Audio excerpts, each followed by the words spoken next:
Hello, everybody. Welcome to the Tuesday night comic book preview stream. I'm Aaron, and this is What Sam. up? We're here at Fantasy Books and Games, ready to show off some new comics that are coming out Mm. tomorrow. But we also got a few things that have one thing that came One out thing. last week that we made a grievous error and forgot to talk about. And it wasn't like I read it and I was all hyped to talk about it, and then I completely just it slipped my mind somehow. I mean, it's like it's not regular comic That's format, so maybe correct. we'll Yeah, blame it that's on that. we'll get to we'll get to it when we get to it. But I don't want to break protocol too much. We're still going to start with the same thing we start with every week, which is the facsimile reprints that are coming out this week. And I just got to say I'm still in shock that almost every week there's usually like two facsimiles at least, if not more. Occasionally, there's been like this year. I want to say I feel like there's only been maybe 2 weeks that haven't had at least one facsimile. Why do you think that is?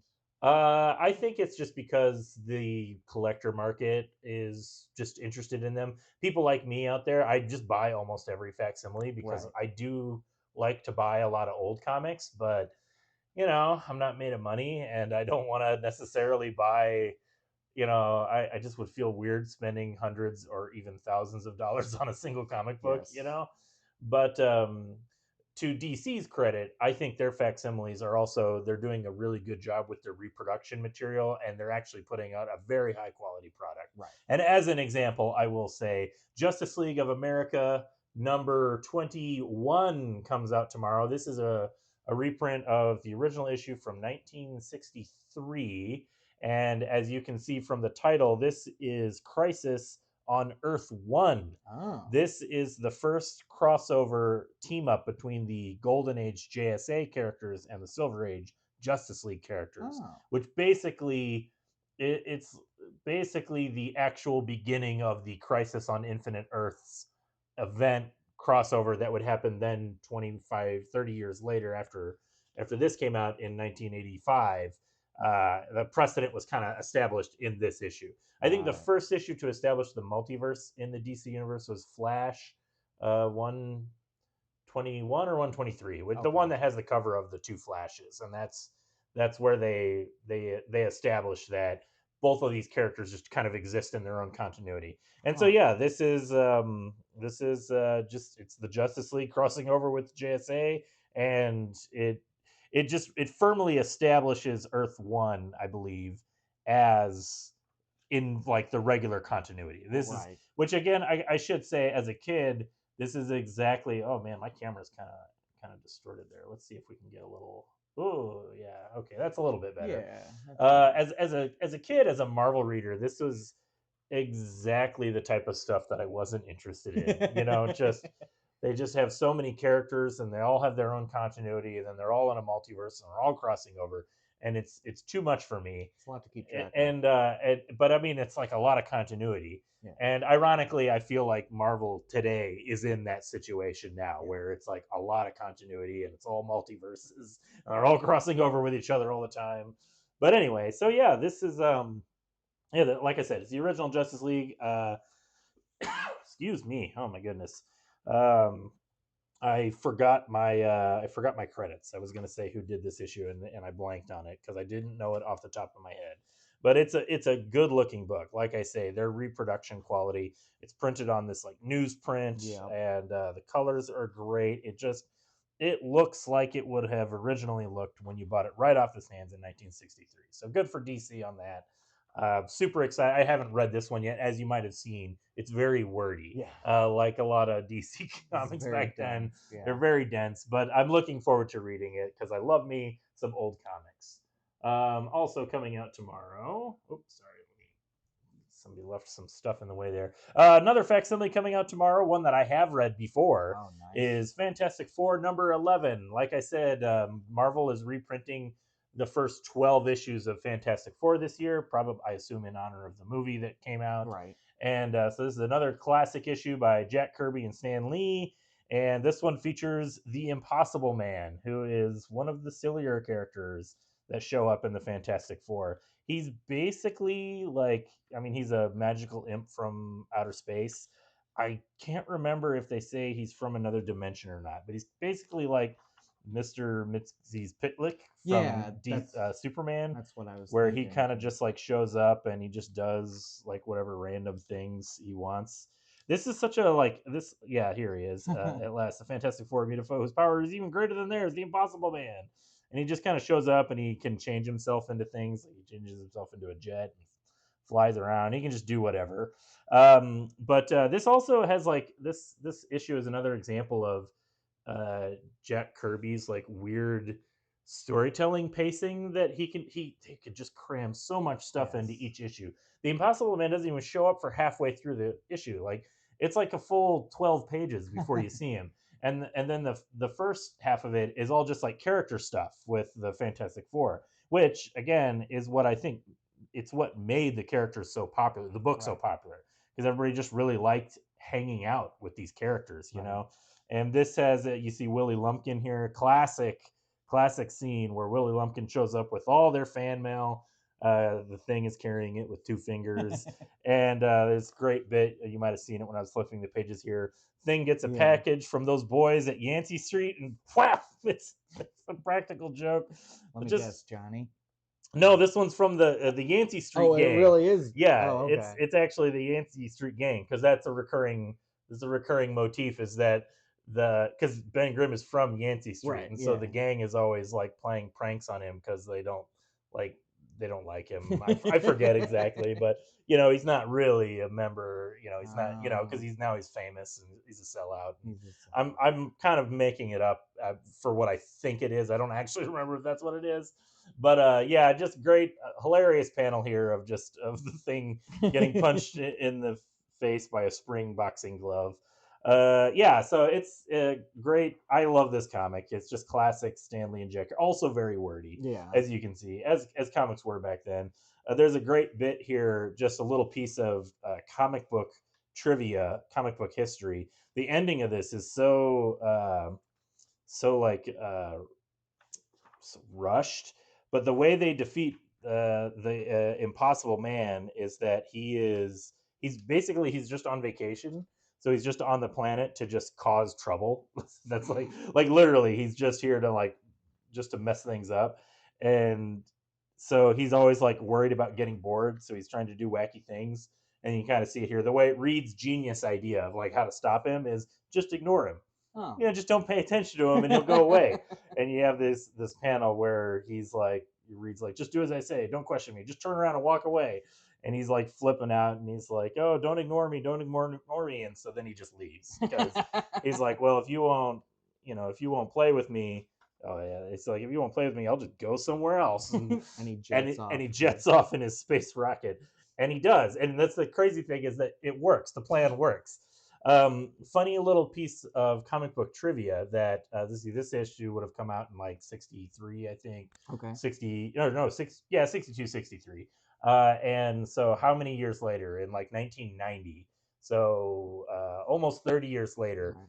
in an issue of Superman, which is volume 2 of Superman because it was rebooted after Crisis on Infinite Earths. Right. And there was a story by John Byrne, who he reinvented Superman for the post-crisis era, and he did a story where John Byrne did a story where Superman meets Mr.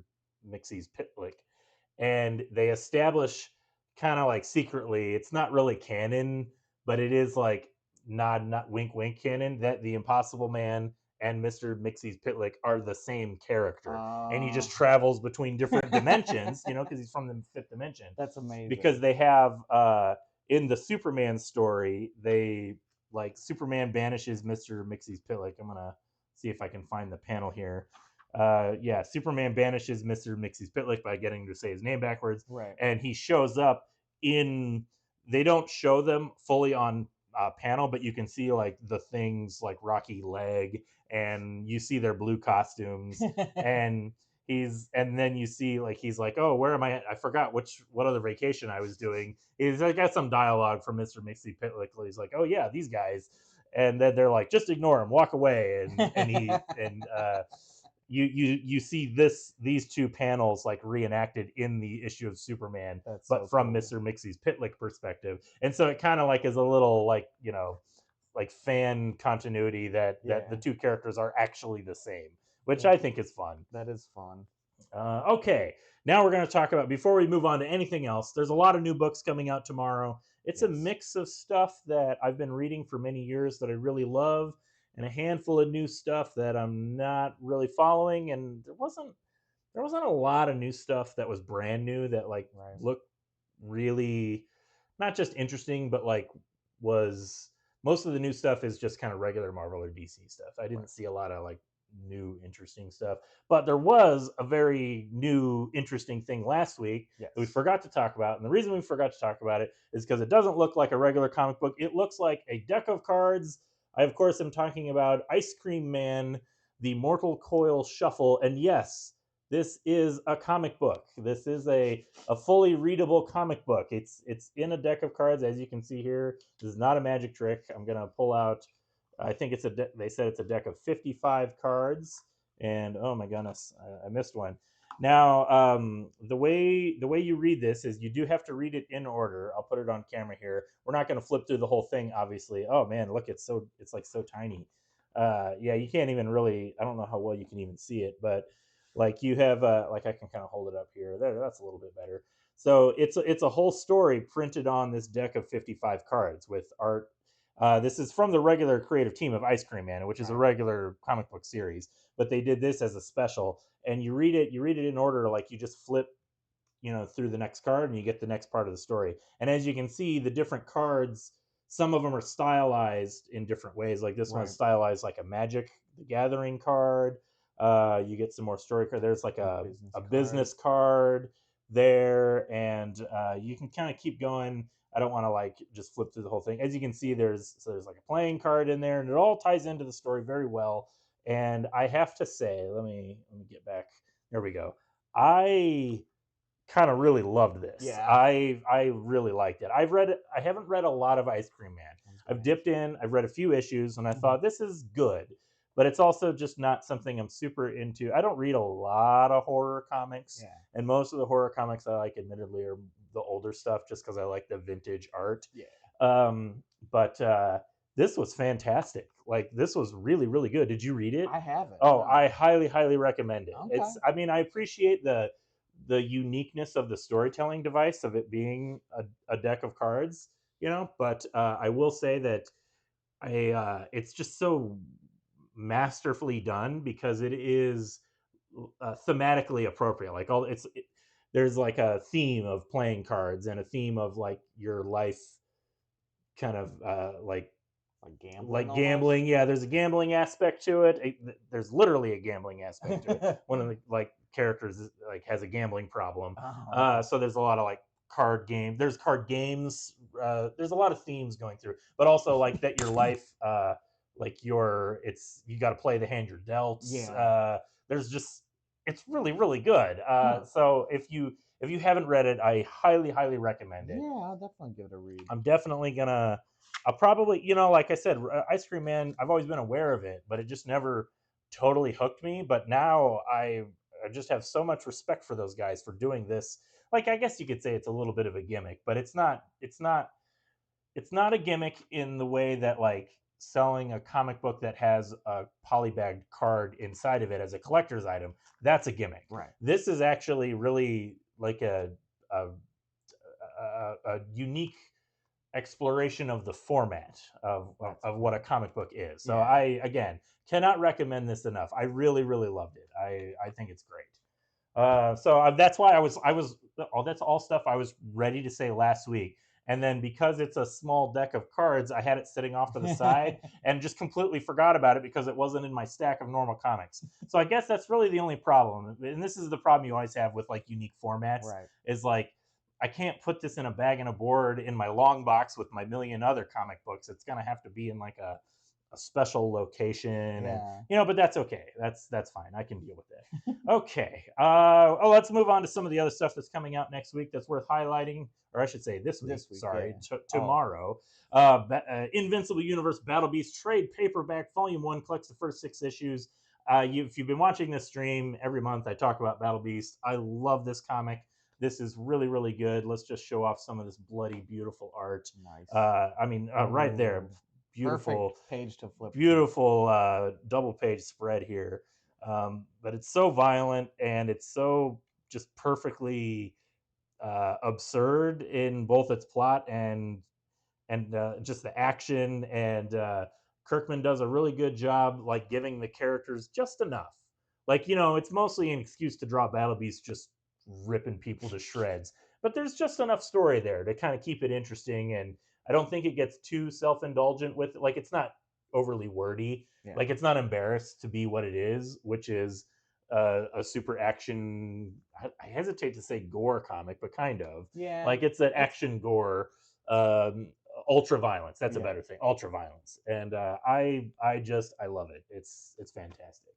Another comic that comes out tomorrow that I also really loved. I'm kind of noticing a theme here. Ultra It's violent. also ultra violent, but also not like ashamed of it. Yeah. It's a book that it knows what it is and it just revels in it, and it gives you just enough. Yeah. Like, of just enough of the character and the story. And this is Gehenna, Naked Aggression. Now, this is a book I got to be really careful about which pages I open to on stream, because there has not a lot of nudity, but enough Just nudity. enough. Again, just enough. Like, it's not too indulgent. But yeah, look at, like, this is, I really like. I remember the art in the It's first so issue being good. really good. Yeah, like, this is fans for classic Punisher stories, or like spy. I mean, I would maybe even maybe recommend this to like classic Mark Miller fans, Oh, definitely. like people that just like that type of not. I guess I always refer to Mark Miller as over the top, and I guess this falls in line with that, but it doesn't feel as gratuitous Yeah. as Mark Miller's does, even though this is pretty gratuitous. It's just a different kind of gratuitous. I don't know how to explain it. But yeah, we talked about this 4 issues that came out, and I love this. As I understand it, they're going to continue doing it. Good. Because I think this is by written by Patrick Kinlan, art by Marco Ferrari.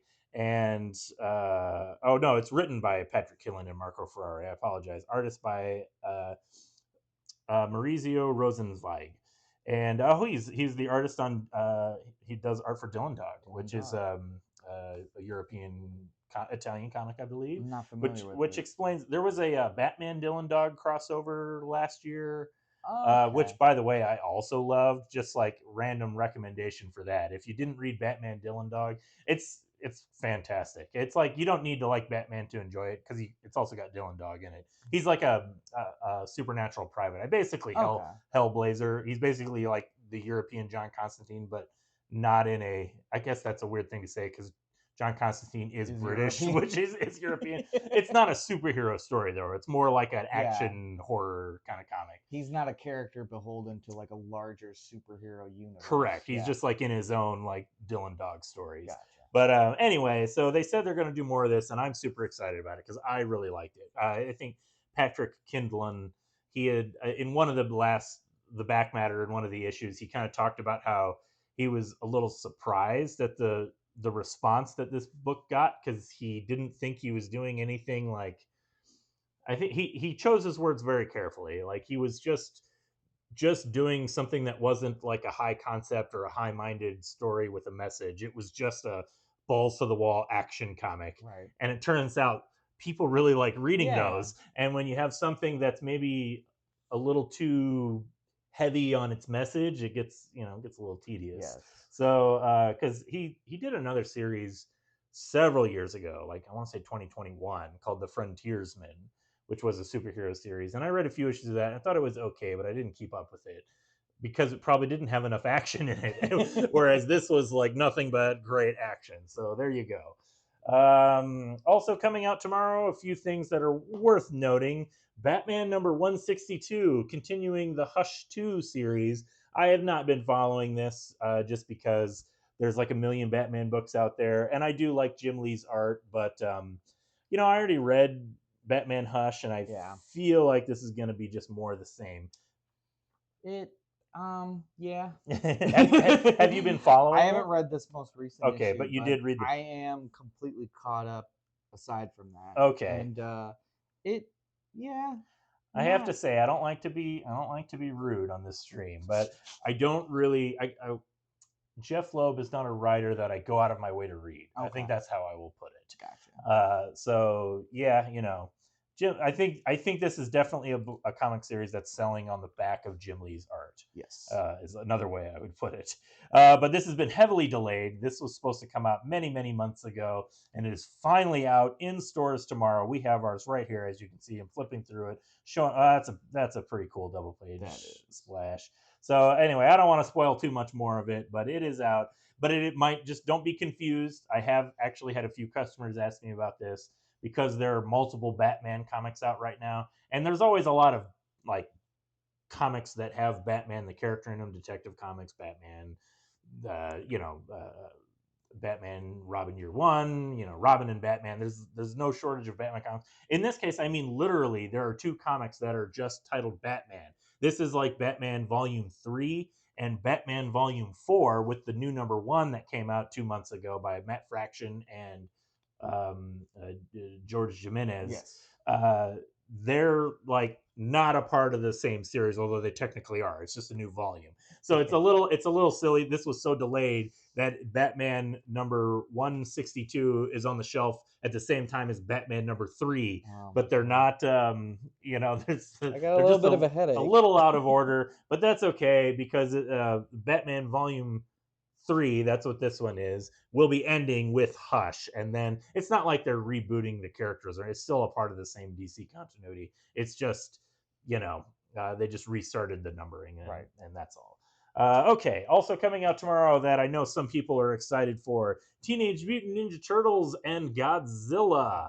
I did not have a chance to read through this whole issue, but there's man, I tell you what, IDW is just going nuts with the Godzilla comics. Yes, they are. They are just I can't even remember if it's the 60th anniversary. Was that last year? I don't know. Maybe it's next year. I don't know. It does seem like an anniversary or milestone kind of thing to Yeah, putting out so because much they've Godzilla. been doing so much. I think it also just might be a thing where Godzilla is kind of one of the last franchises that they got after. Or do they still have Turtles? I guess they have Turtles too. IDW. Is Or that right? is that? I honestly don't remember. But I know like Transformers and GI Joe, those all went to Image, and I feel like a few other. Actually, no, IDW. They do still have Turtles because the other Turtles book I am reading has the IDW logo on it. So anyway, yeah. So this is Godzilla Ninja Turtles, and I know a lot of people that love both of those franchises, so they're super excited that they're crossing over.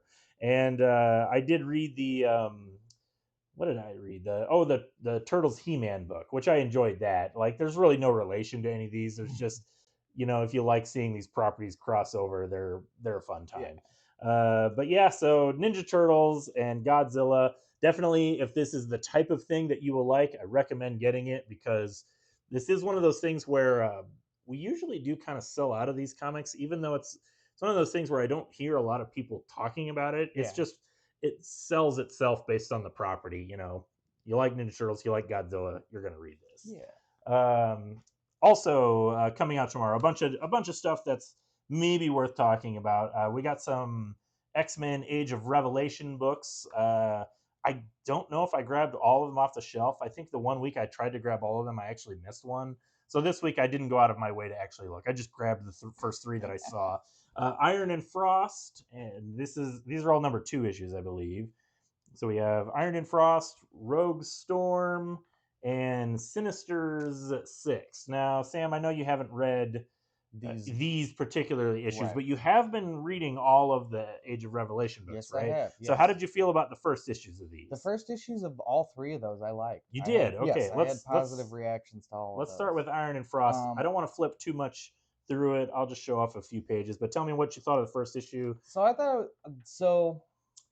I don't want to make enemies or anything like that, but I love the Tony Stark Emma Frost coupling. Oh man, you might make some enemies. Well, I know at least one person that you are now an enemy. You don't know him. That's the beauty of it. I just know he's an Iron Man fan and he hates the Tony Stark Emma Frost thing. It intertwines him with the X-Men universe just a little more. I like that, and I mean, I get it, like just from a creative standpoint of like these two characters, and when you have the Marvel universe where everything is interconnected, they would they're the two that are more likely to connect in some kind of way than like other It characters. kind of makes Yeah, it sense, kind of makes right? sense. Like, Yeah, I'm not denying that, but I also, I just it's I mean, a part of me also, I just kind of like when, like, the books were the books, and not everything had to be constantly all like yeah, in like. I just like that there were Iron Man books with Iron Man characters right, and X Men books and X Men characters, and then they can meet in special crossovers or special uh, guest appearances in right. issues. But I don't like that like everything is now just part of everything. Like all the characters are kind of losing a little bit of identity Yes, because of exactly. that. It's all kind of diluted where it's and I also just kind of don't like that every single character in the Marvel universe are basically like best friends with Yeah, themselves. I like yeah. when there's like and they're also always fighting each other, Is there any like? I mean, I guess Wolverine hates Deadpool and stuff like that. Are there other characters who just like straight up hate each other? Like I don't know how they're still doing the Punisher, but like I know Daredevil and Punisher had like a they thing got beef. for a long Yeah. time. Hmm. But yeah, I couldn't tell you. I do not keep up with the Marvel universe of the last like 20 years. Yeah. I kind of like I dipped out of following it like around 2009, Okay. 11ish, somewhere in there. Yeah. I was still reading some books, but like that's when I stopped caring about everything that was happening in the Marvel universe.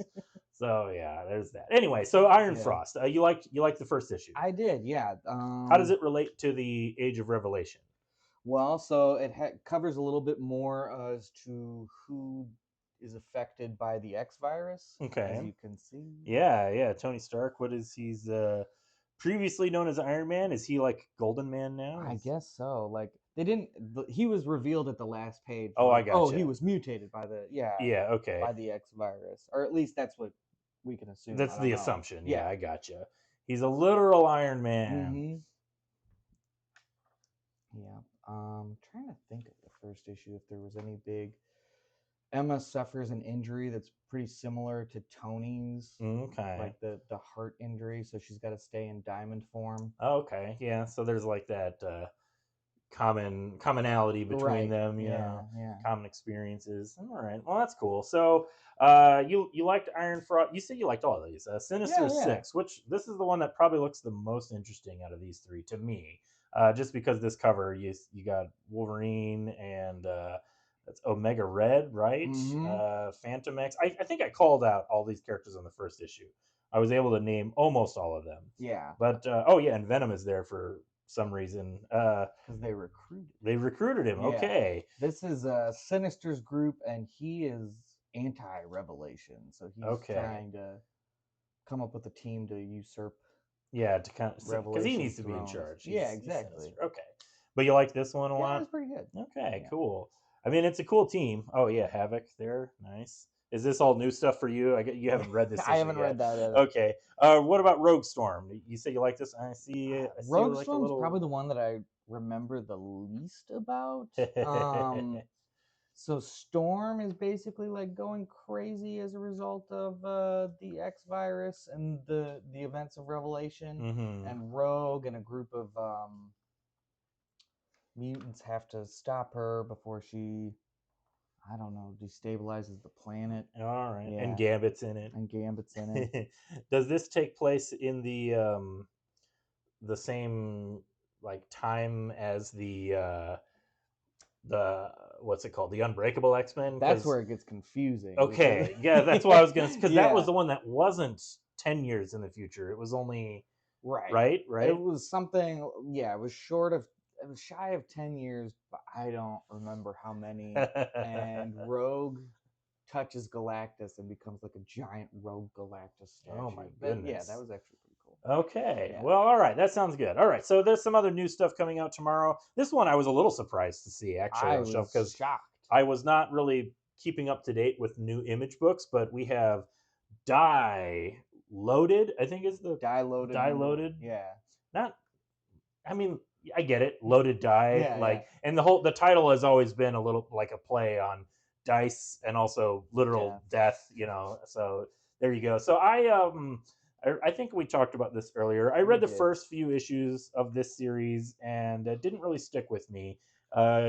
Kieran Gillen, who's a writer. He's a writer that he's probably the one writer who I think he's a really good writer, but a lot of the stuff that he does just doesn't click with me. I see. And so, but anyway, so I didn't really follow this series, but you did, correct? I did. Okay, Yes, so I liked Die quite a bit. Are you excited for the return? Very. Well, how about you give us the high concept? What is Die about? So Die it's essentially it, but instead of being attacked by a killer clown, these kids get ported into a world in which they live out a role-playing game fantasy. Okay, so except the world is very morbid and you say it's like it, but that sounds like Jumanji to me. Yeah. Oh, that's a 10 times better comparison. Okay, so it's like it crossed with Jumanji. It's like it crossed with Jumanji. Okay, Yeah, it's so kind of like the horror feel of it. Yeah, but they're playing like a Dungeons and Dragons type game, and they literally get sucked into it. Yes. And they play it for like 20 years. Yes. Oh, so they're like trapped in it because it's like a whole life experience. Like Yeah. think of all the things that you experience in a role playing game. Like they live it. They're trying to get out, but they can't. And yeah, and one of the characters dies in the game. Is that the kind of okay? We won't have to spoil anything. So I'm really excited about this particular book because like a new player who, and I won't reveal who it is, but a new player goes into the world of Die and they're like a total noob. Like they know nothing about role playing games. They don't follow any of that stuff. All right. And like. So that's fine. It's like a normal person gets sucked into a D&D game. Right. And they're completely out of their element. Yeah. Okay.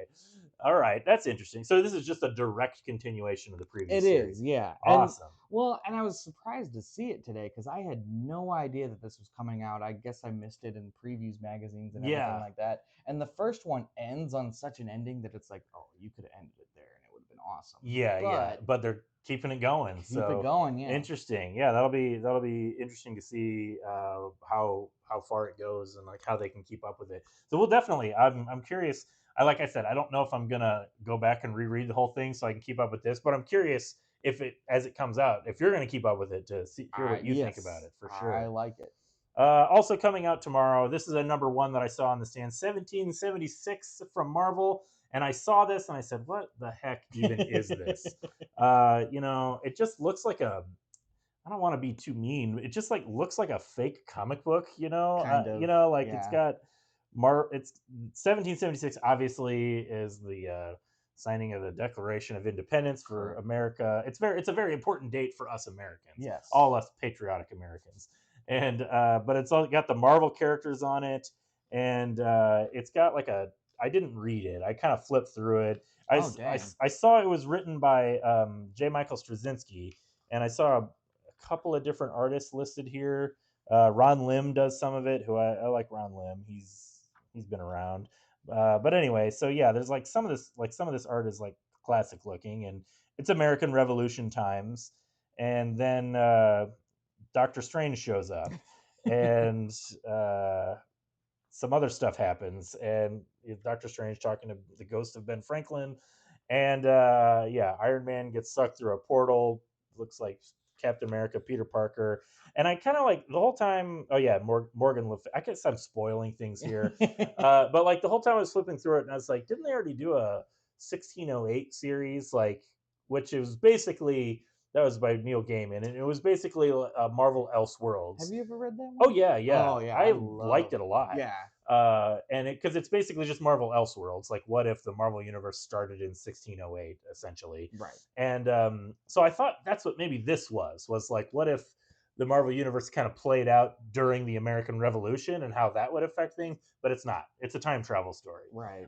So And that is it essentially that episode of Futurama where they have to make sure that that's what it made me think of. I was like, oh, they have to make sure that they defeat the Crown and the Redcoats, and they're gonna go back, and it's all the United States of Britain, and Aunt May is oh no, I don't know, serving tea. Yeah, instead of wheat cakes, it's tea and crumpets for breakfast. I don't know. I doubt it, but who knows? who knows? It's Straczynski, so it could kind of go in any direction. Like I said, I didn't read it. It looks like it reminds me of like this cover especially. Like let's just look at this cover. It reminds me of a lot of the early crossover events Marvel was doing in the early '80s after the success of Secret Wars, where they were Right. just like put all the characters in everything. And so they would just do like these mini series that everybody has forgotten because they weren't really that good, and Right. they just had all the They characters were in them. reactionary. They were, and so that's I don't think that's what this is. This is written by J. Michael Straczynski. I'm sure there's an actual idea there, Yeah. but it's just the cover. That's what it made me think of, was like, oh, let's just do a story that takes place in the American Revolution and throw all the Marvel characters in there. I don't know. That's just me riffing on the cover. No. I have nothing else to say about it. Okay, here's something I have something to say, You and got thoughts. I think you read this one as well. I did. Probably the book we're excited most about coming out tomorrow. Yes. Beneath the Trees Where Nobody Sees, number 3. No, I'm sorry, number 4. This is Rites of Spring, the second Beneath the Trees series. And I did read this whole issue, and I am loving this series so too. much. I say I like this one more than the first one. Really? I think Why so. is that? I think it just feels like there's more at stake here. Yes. And also the addition of this character. I can't think. I of her can't name. remember her name. The Lady Duck. Just feels like I just like I like the way these characters are playing off each other, and the plot is easier to. I want to say easier to follow. It just feels like it's a more simplified plot, Yes. which is the let's just go on the cover here. Samantha, I'm sure I said this in previous issues. Samantha is the bear serial killer. Correct. And this character, her little brother, was one of the victims of Sam. He's the victim at the very beginning. The very first victim that we Yeah. see, and so she's looking for him. And Sam, through a series of because this takes place in the early 90s, and so the internet is like a new thing, and so they basically, Sam knows that she's looking for her brother, and Sam knows that she killed her brother, and so she kind of lures her into Woodbrook for nefarious reasons. There's like kind of a plot twist, not really a plot twist, but like there's some interesting developments in this issue. Yeah. Like I don't want to say what they are, but it's like she could just pin it on Nigel and be done with it. And that's kind of what that's really what her goal is like she's well, it's not really what her goal is. Yeah. It's what like it's just interesting the way it's playing out. I guess I'll say it feels like there's a lot of kind of competing dang, I just lost the word. Motivations. There's like competing motivations within multiple characters, Whereas I do feel like the first series, I liked the first series, but I felt like it could have been longer. And I also felt like I felt like Sam, the character, she kept it together for too long before she started to kind of like go crazy in the final issue. I feel like she should have been like right from like at least the second issue, definitely the third. She should have been feeling the pressure of like cracking and like seeing visions. Like it's like the the fifth or sixth issue where it's like, oh, she's starting to lose it because the pressure's getting to her. Talking about when she like sees the bears. Yes, and I feel like we should have seen that motif maybe a little bit earlier, even if we didn't know what it was. But we kind of pick up on like she's trying to keep it together, but she's starting to crack because everyone's gonna find out she's a serial killer. Right. But like instead, it like all kind of happens at the end. And so this one though, in this story, I feel like it's more of a cat and mouse game where she's more in her element, and so she's not really. It's what's interesting is Sam as a character is not really. She's not feeling that pressure. Like she's just having fun, and that's what makes it really interesting because she's our protagonist, but she's also a serial killer having fun with her potential victim, right? And we're seeing it play out like in this long story. So I really like it. That's interesting. It's really, really good. You said you read this issue? Yes, I loved it. Where do you think the plot thread with the turtle is going? I don't know. Right? Because well, like they're showing him, he's also using the internet. Yeah. And so there's definitely something there. I feel like it's gonna tie together in some way because the Patrick Horvath, the writer artist on this. He is like going out of his way to show all these scenes with the old elderly turtle, the Yeah. 72-year-old turtle, which I thought that was a good bit too. When he goes to the old folks home Yeah. and they're like, "How old are you? Like 30?" And he goes, "I'm 72." And they're like, "You turtles, you don't know how lucky you have it," which is a nice little kind of blending of the style of the fact that they're all animals, but they're not literally animals. It's like talking animal people, Right. and so it's not. I just like the way that's played out, where he's an old man who looks young, so he's a turtle because turtles live to be like 200 years old. That's good. Yeah. Yeah, that's good. Really, really highly recommended Very if you good. haven't seen it yet. Okay, there are several things here on my stack that are kind of like regular things in my pull. I don't want to spend too much time talking about them because I talk about them all the time. One thing I do want to make mention of, though, is the Colossal Kea comes out tomorrow. This is a one-shot standalone, part of the Kea series. I think they're up to issue like 34, 33, something like that. This is, as I said, it is a standalone anthology book designed to be new reader friendly. So it's got a kind of like a recap of the story so far, and then it has some short stories by other creators written by Wes Craig. He's the normal writer artist on it, and there's a lot of great creators here kind of just doing these fun short stories. It looks great. Very excited. I didn't read every single one in here, but I really like the look of it. There's a James Heron story in here somewhere. He did Ultra Mega, and he had a story in the last Absolute Batman anthology. He was the not Daniel Warren Johnson one. Those were both so good. They're both really good. But I have been following Chaos since it started. I really like it, and this is a good. It's not just a jumping on point, but it is a good kind of like single issue just to enjoy some short stories and cool art. I'm gonna have to check that out. Yeah, I recommend it. Yeah. Also coming out tomorrow, Conan the Barbarian. I've been enjoying this series, and I mostly just wanted to highlight this cool variant cover that is by the great Simon Bisley, the Biz, doing Conan, and it is pretty cool. I like Simon Bisley a lot, so that's a cool variant cover that we got. Definitely check that out for you old school artist lovers. Another comic coming out tomorrow that I've been reading and loving is We're Taking Everyone Down With Us. This is issue 6. It is the final issue, so I don't even want to flip through it too much, but I enjoyed it a lot. It's basically like a James Bond story, but from the perspective of the villains. Right. That's a way to describe it, although that's not totally what it is, but it's kind of the selling point. Gotcha. But I like this a lot. It's also could be described as a little girl and her talking robot companion go on a road trip while they avoid being assassinated by uh, a bunch of people, a bunch of spies, and other government agents. But really, really good. This is the final issue. It's a cool story. The trade paperback should be out soon. Also coming out tomorrow, worth mentioning, TMNT Journeys #3.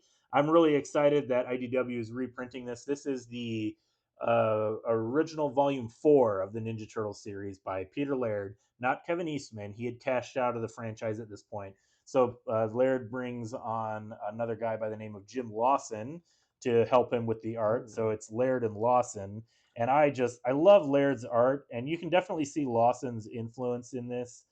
Like the loss of Eastman, if you will, is noticeable, but it still looks really good. I just like this style a lot. And I also like that these old Ninja Turtles comics are just weird. Like they got a lot of weird stuff in them, but they look really cool. Again, like I think part of the reason I like these two is just they don't look like the average comic that you see on the shelf. They got a unique style to them. So definitely, this is the first time it's been reprinted. Volume 4 of which is the last volume by Peter David of the original Mirage continuity, they call it. Okay. And it's never been reprinted. So finally getting a chance, because I've never really read the whole run. I've read a lot of the early Mirage stuff, but this is your first chance to get caught up if you missed that one when it came out like 20 years ago. Also coming out tomorrow, G.I. Joe. I'm not even going to flip through this. I love G.I. Joe. This is a couple of Superman books. Supergirl by Sophie Campbell. This is a Thanksgiving episode or issue, I should say. This is issue 7. really, really good. I've said before, I like the classic nature of this comic. And right off the bat, we open with she comes into contact with some kryptonite and gets turned into a mermaid. And so, and then it turns out to be a plot by Princess Shark, and so she's got to go on this adventure, and all while trying to get back home in time for Thanksgiving dinner. So, just I don't know, classic comics. I really like the. I've said before, I like the retro feel of Sophie Campbell's, not just her art, but her storytelling style. Like Ooh. the story that she's telling is really good. Another thing, kind of in that same vein, Superman: The Kryptonite Spectrum. We talked Nice. about Ice Cream Man earlier. This is a Superman series by the guys that do Ice Cream Man, and it is great. It is great. This issue, I don't even want to flip through it too much, but did you read the last issue? I did. Okay, Yes. so we kind of got to what was the plot twist of that issue, Right. which is that all the new kryptonite that shows up, it's not actually kryptonite. It was planted there by our old favorite fifth dimensional imp, Mr. Mixie's Pitlick. And so that's kind of that was like the last page twist of the previous issue. And so now things are going insane because Mr. Mixie's Pitlick is running amok, and he's trying to get Superman's attention so that he can help him save the fifth dimension. Dr. Fate is here, as you can see. This is a great comic. This is really, really good. Again, I don't have too much else to say about it that I haven't already said about previous issues, but I really liked it. Let's see. Did we talk about all of your books, or did you have one There more to was talk about? one more. I don't know if we want to talk about it. Oh, that's right. Yeah, I mean, let's briefly mention. I know there were some people that were excited about Batman Beyond and Static, the Correct. crossover. Batman And Static Beyond. Yeah, Batman Static Beyond. We were talking about this a little bit earlier. I really liked the Batman Beyond cartoon when it came out, but I never really watched Static. So Static was cool. That's what I've heard. I've watched both. Okay. Static had some really great episodes of it. I was definitely more of a Batman Beyond person. Okay. But both were great. So were you pretty excited about this? I mean, yeah. And you told me earlier that you were less excited having read it now. Yeah. It's okay. I really wanted to like this book. Yeah, I think I would like it more. And this is a problem I've talked about before. And I don't expect DC necessarily to do this because I know that they've done Static and Batman Beyond comics before. Right. But I would probably like this more if the art actually looked like the animated series. Yes. A little bit more.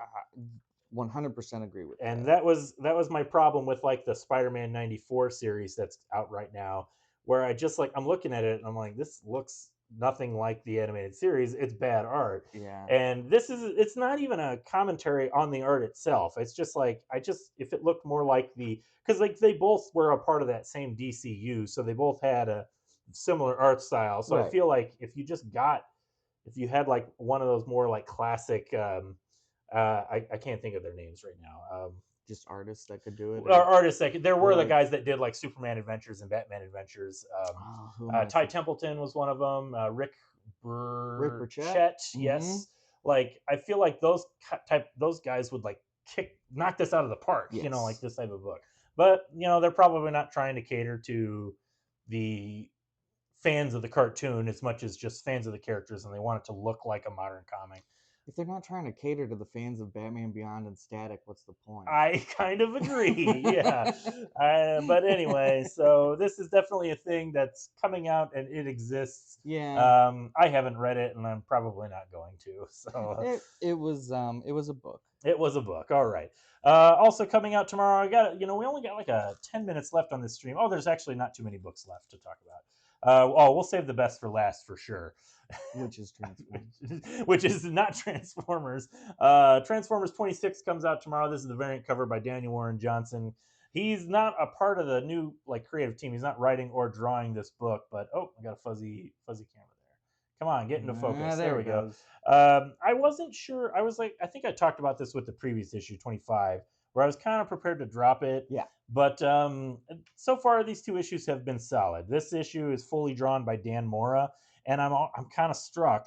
Like I like his art a lot, but I'm looking at this and I'm saying, wow, how much more do I like his art because it's colored by Mike Spicer, who is the same colorist who's been working on the series this whole time. He's like Daniel Warren Johnson's regular colorist. Oh. And so I think Kirkman was wise to, even though it's a new creative team, like art by Dan Mora.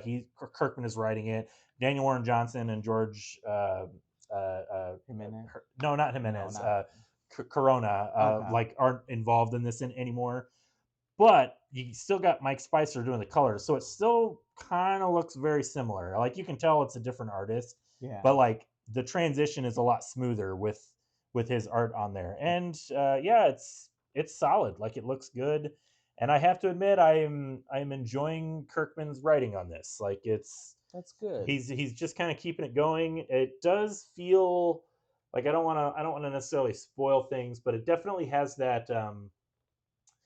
I don't know how if you ever read Walking Dead, where No. so it like his writing style in Walking Dead was the most egregious of this type of writing style, where it doesn't really feel like there's any structure to it. It's just a bunch of scenes that happen until you get to page 22, and then maybe there's like kind of a cliffhanger or a final page turn, and then it just stops, and the next issue just kind of picks up there. Walking Dead was it felt like a very stream of consciousness thing. Invincible was more traditional in its plotting, Right. like because it was more firmly rooted in the superhero genre.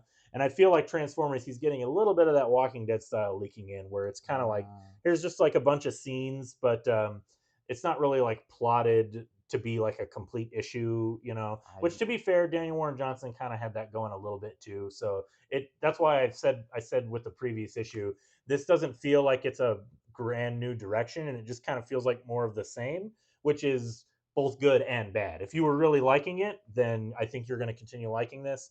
But if you were kind of hoping to see like a new twist on it, that's not going to happen. Okay. Kirkman is definitely just kind of keeping going what Daniel Warren Johnson set up. And I can't really complain because I like Daniel Warren Johnson's Transformers series. But anyway, so that was really good. Also coming out tomorrow, another book that I am really enjoying, but I also feel like it has the possibly the most niche audience ever. And that is Blood Squad 7. And this is mostly for fans of Joe Casey, and specifically the way he writes old style Image characters with a modern comics uh, storytelling techniques. And I've talked about this before. This book is basically Joe Casey introducing a new version of Youngblood into the Image universe, because Youngblood, as we all know, famously Rob Liefeld did not own the license to it, and so it was not a part of the Image universe because he couldn't make Youngblood comics. Couldn't or wouldn't. I don't know what the whole story is. But anyway, so Joe Casey's idea was, so like the original Image books, like Spawn and Youngblood and Savage Dragon and Silver Hawk. Why I'm blanking. I think it was Silver. I don't remember. Shadowhawk. And Cyberforce. Like they were all Wildcats. Jim Lee's Wildcats. They were all like part of the Image universe, and then it all quickly fell apart when Rob Liefeld got kicked out of the Image universe, and he took Youngblood with him. And then Jim Lee sold his books to DC, and so they took Wildcats with them, and the Image universe fractured really quickly. Yeah. And so part of the idea with Joe Casey was, let me do a book about a team that would have been around at the beginning, but it's like a new generation of that team. So there's like this kind of meta layer where Blood Squad 7 is supposed to be a superhero team that was around in the early original continuity of Image Comics, but it is the new generation of that team being rebooted in the present day. So there's like kind of like, it's not like overtly meta, but there's definitely some layers to it where there's a lot of implied history. And if you don't know Youngblood, it's not like directly like a one-for-one copy of Youngblood, but if you know Youngblood, you can tell what he's riffing on with it. But it's also very timely. We talked about the previous issue where the team gets sent on like their first mission, and it's basically it's a fictional country, but it's basically to the Gaza Strip. And they're like, oh, you gotta take out this terrorist group in the Gaza Strip, and they just have no idea what's going on, because it gets really real really fast, because like some of the characters, they're all arguing about like, well, our mission is to do this, and another character is like, well, you can't just, you see what's happening, we can't just like leave all these people helpless, so it's really good. It's smart writing. I like it a lot. It feels like it's ramping up to something huge, and also I will say there's time travel involved. So we get some direct story involvement from the original Blood Squad 7 team, which is a 1-for-1 copy of the original Youngblood. I forget what the character's name is. Like in the original Youngblood, there's there they are on screen here. There's the original Youngblood, like there's a character called Bad Rock who was just a giant rock man, and then like this character here, Giant Rock Man, and I forget what his name is in Blood Squad 7, but yeah, he's got a similar name, something like that. Anyway, oh yeah, I like that. There's also kind of a good joke where they're like, because also again going back to if you know you know, the very first Youngblood issue back in 1992 91 had them go to the Middle East to solve like a Middle East crisis. It was very timely Yeah. of its era, and so there is a good joke where they're in the past, the past of like 1991, and they're like, I can't believe there's still crisis in the Middle East. Didn't we fix that by then? Yeah. Blockhead. That's the character's name. Blockhead. Yeah. So it's pretty good. Yeah. But anyway, I'm really liking Blood Squad 7. I feel this is issue 11. I feel like it took a little long to kind of get where it needs to be, but it's now that it's kind of like the wheels are on the ground and it's moving, I'm really enjoying it. Okay. Last book we're going to talk about today, and it's the book you're probably least expecting. It is the new issue of Youngblood. Rob Liefeld is back, baby, and this is brand new Youngblood stories written and drawn by Rob Liefeld. And there's several things related to other stuff I've talked about on the stream thus far. This issue is polybagged with a collectible trading card, just like the original 1991 Youngblood. Oh, nice. It is there's a variant cover by Daniel Warren Johnson, who's I do like buying Daniel Warren Johnson covers. And so the variant covers are not polybagged, and they do not come with the trading card. But look at that classic Rob Liefeld art right there. I'll just put it next to the Daniel Warren Johnson cover.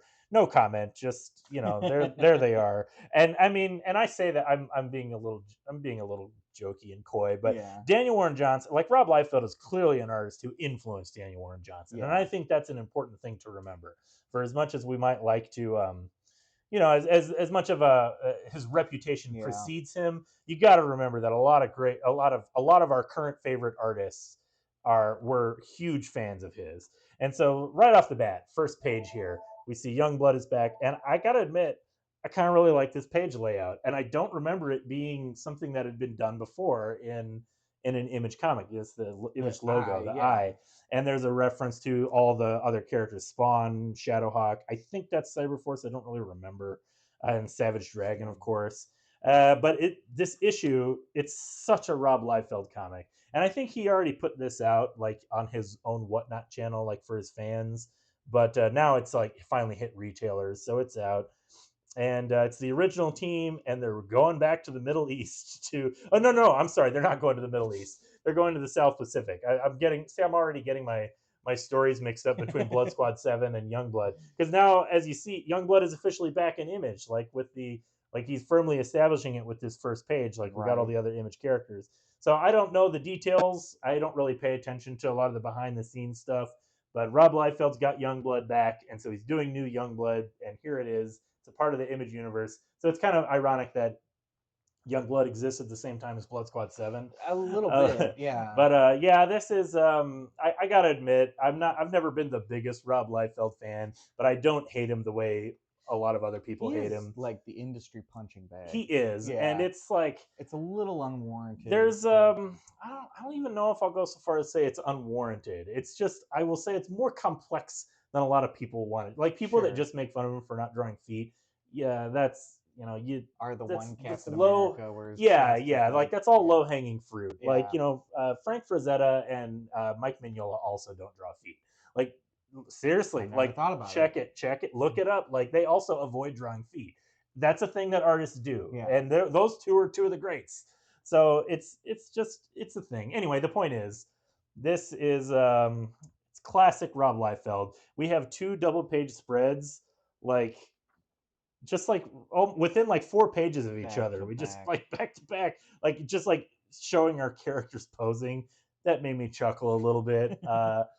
I definitely feel like this story is. I don't want to show too much else of it. It's you. I think if you're going into the comic book shop today, 99.9% of people, you already know, guaranteed, whether or not you're going to buy a Rob Liefeld comic. You are either 100% committed to this or 100% ignoring it. And there is a 0.01% of people that maybe don't know what it is or are on the fence or maybe don't care but might want to check it out. Sure. I feel like the majority of people have already picked a side.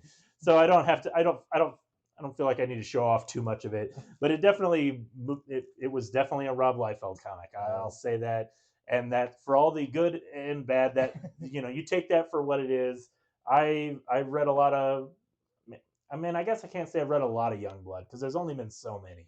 But we did talk about those Youngblood deluxe books that came out last year, which, for as a reminder, they were the original Youngblood issues rewritten by Joe Casey. So that's Joe Casey's like connection to Youngblood and Blood Squad 7. Right. Like he was the guy who rewrote Youngblood to make it more I mean, at the time, I think they just tried to sell it as like it'll be a fun, cool remix to make it more contemporary.